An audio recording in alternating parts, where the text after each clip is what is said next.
जी पडीदन में गंदगी जो आज़ार जेको आहे वो तमाम वधी वियो आहे।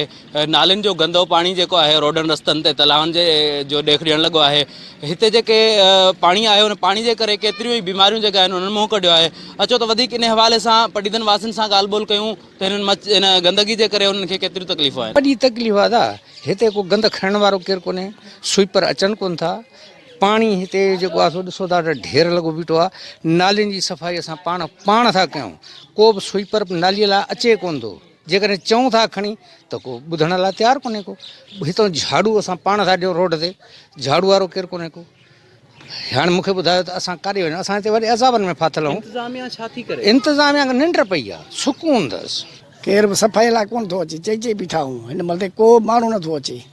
उते घर में बीमारी थी वई आहे, मलेरिया थी वई आहे, मच्छर थी विया आहिनि, ज़ुल्म थी विया। को चवण वारो न को कंहिं पुछण वारो आहे की दाऊं करे करे ॿीहर केरु अचे ई नथो। ॿियो ॾिसो था पाण साईं मुश्किल आहे। ॿियो काॾे वञूं ई कोन था, निकिरूं ॿार बच्चो निकिरे ई कोन थो।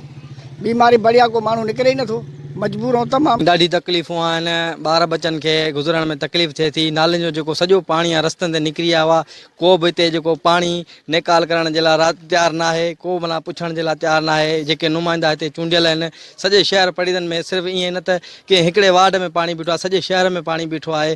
केर बि को बि इंतिज़ामिया जो माण्हू न पाणी कढाइण लाइ तयारु न आहे।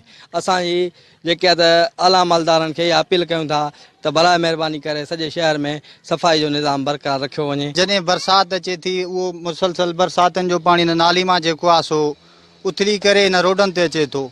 ही रोड रस्ता असांजी पडीदन में कई साल गुज़री विया आहिनि, 5 खां 10 साल, पर को बि रस्तनि जी बहाली नथो करे सघे। अक्सर करे मींहुं न हूंदो आहे त हिन झाकनि झूकनि मां क्रॉस थी सघंदो आहे, पर बहरहाल जॾहिं बरसाति पए थी ऐं नालनि जो पाणी निकिरे थो त तव्हां वॾी मुश्किल सां जेको आहे सो गुज़रणो थो पए। ऐं ख़ासि करे असां त ॾिठो आहे हिते केतिरा ई दफ़ा ॿारनि सां जेको आहे सो मोटर साइकिलुनि ते माण्हू किरिया विया आहिनि। ऐं हिन गंदगी जे करे मच्छर जेको आहिनि तमामु वधी विया आहिनि।